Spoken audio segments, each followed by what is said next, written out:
Hello दोस्तों, welcome back to play maker India. तो भाई guess what, Egosty match is back in the headlines. जी हाँ, Egosty match versus All India Football Federation का जो case चल रहा था, इतने दिन से हम लोग देख रहे थे, उसको फॉलो करने की कोशिश कर रहे थे, फाइनली सेटल हो जाएगा। तो भाई ईगोस्टी मैच ने $900,000 का कंपनसेशन मांगा था ऑल इंडिया फुटबॉल फेडरेशन से, which is around 7.76 lakhs, I mean like 7 crore 76 lakh, right. तो उसके बाद फाइनली उसको घटा के नीचे लाया गया है around $400,000, which is approximately 3 crore 36 lakh. जी हाँ, यहाँ पे फाइनली केस क्लोज हो चुका है। कोर्ट ने अपना वर्डिक्ट सुना दिया है। मुझे तो कभी कभार लगता है ना, ये all India Football federation serious में ये जो जो भी काम करते हैं ना, वो सरकारी काम के तहत में करते हैं। मतलब आप देखो, पंचायत में जाते हो या फिर आप कोई गवर्नमेंट ऑफिस में जाते हो, वहां पे जैसे लेट काम होता है, किसी को पैसा देना होता है, किसी को कंपनसेशन देना होता है, तो गवर्नमेंट के बाबूज जो है थोड़ा सा ऊंच नीच कर देते हैं, under the table, over the table, ये सब चीजें होती रहती है वहां पे। और कुछ लोग तो बोलते हैं भाई जा भाई जा, क्या करना है कर ले, जो उखाड़ना है उखाड़ ले, हम तो पैसे नहीं देंगे। तो मुझे भी ईगोस्टी मैच के केस में ऐसे ही लगा था जब उनका टर्मिनेट किया गया था कॉन्ट्रैक्ट। सीरियसली मैन, सही में मुझे ऐसा लगता है कि ऑल इंडिया फुटबॉल फेडरेशन इतनी इतनी चौड़ में घूम रही थी कि वो सोच रहे थे कि भाई हम भी इसको ऐसे ही बोलेंगे कुछ कि भाई जा जा, उखाड़ना है उखाड़ ले, हम तो तेरे पैसे देंगे नहीं। बट भाई कोर्ट में ऐसा नहीं चलता काम।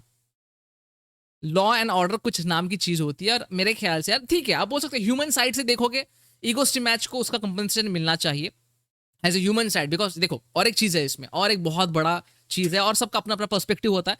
ईगोस्टी मैच ने पहले ही बताया था कि भाई अगर हम वर्ल्ड कप राउंड 3 में क्वालिफाई नहीं करते हैं तो मैं खुद से इज्जतदार तरीके से रिजाइन कर दूंगा, जो कि वो नहीं कर रहा था एंड जो कि वो करना भी नहीं चाहता था, क्योंकि जो उसको कॉन्ट्रैक्ट दिया गया था ऑल इंडिया फुटबॉल फेडरेशन, और जो उसके कॉन्ट्रैक्ट में कोई भी क्लॉजेज नहीं थे, भाई उसको तो पता था कि भाई मेरी तो चांदी लग चुकी है यहाँ पे, मेरे तो मजे ही मजे हैं। तो of course yes, he was ready to exploit it.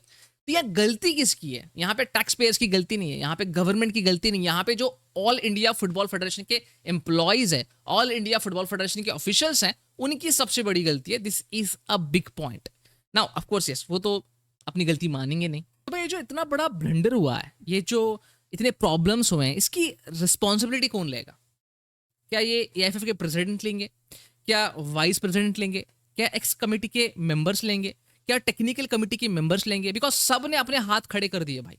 इस केस में सब ने अपने हाथ खड़े कर दिए कि मेरी गलती नहीं है, उसकी गलती है, उसकी गलती नहीं, इसकी गलती है। And it was plain and simple. इतने इंटरव्यूज हमने देखे, इतने स्टेटमेंट्स हमने देखे, इतने सोशल मीडिया पोस्ट हमने देखे, किसी ने भी अपनी गलती को नहीं माना है।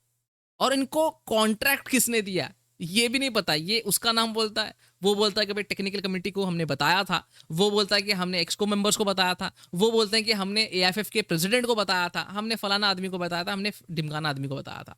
This was the whole scenario. अभी देखो, it's a insider news, I don't know how true is that कि जो मनोलो मार्कस का भी जो कॉन्ट्रैक्ट है उसमें भी कोई क्लॉज नहीं है। फिलहाल तो वो अनवेरीफाइड स्टोरी है, तो मैं उसके ऊपर ज्यादा स्ट्रेस नहीं कर पाऊंगा या फिर ज्यादा आपको एक्सप्लेन नहीं कर पाऊंगा कि मनोलो मार्कस के जो कॉन्ट्रैक्ट है उसमें क्या क्या क्लॉजेस हैं।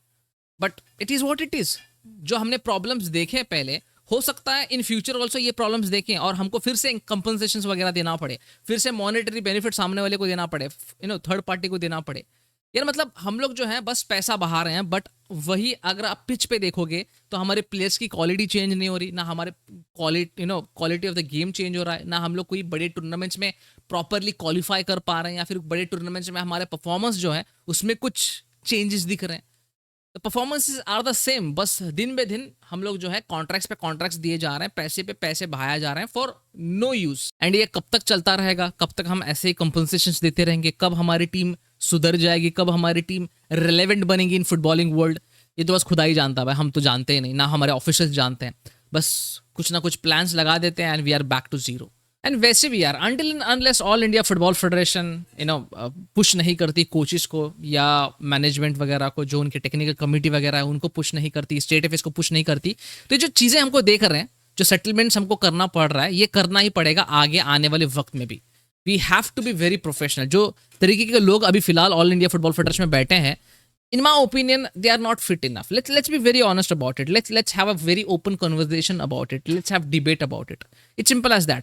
अभी 400,000 का कंपनसेशन देना पड़ रहा है, सेटलमेंट करना पड़ रहा है, बस फॉर जस्ट कॉज और आगे आने वाले वक्त में अगर हम लोग प्रोफेशनल कॉन्ट्रैक्ट्स नहीं बनाएंगे ठीक से तो इससे ज़्यादा भी भरना पड़ सकता है, और ये पैसा आपका और हमारा जा रहा है, because it's all tax payers money, it's simple as that. So यार आई डोंट नो यार, future looks kind of dark. आपके क्या ओपिनियंस है इसके बारे में, आपके क्या पॉइंट ऑफ व्यूज हैं, जरूर हमारे साथ में शेयर करना नीचे कमेंट सेक्शन में। मिलते हैं अगले वीडियो में जहां पे हम लोग इंडिया वर्सेस सीरिया का प्रीव्यू देखेंगे। अंटिल दैट टाइम, जय हिंद और जय भारत।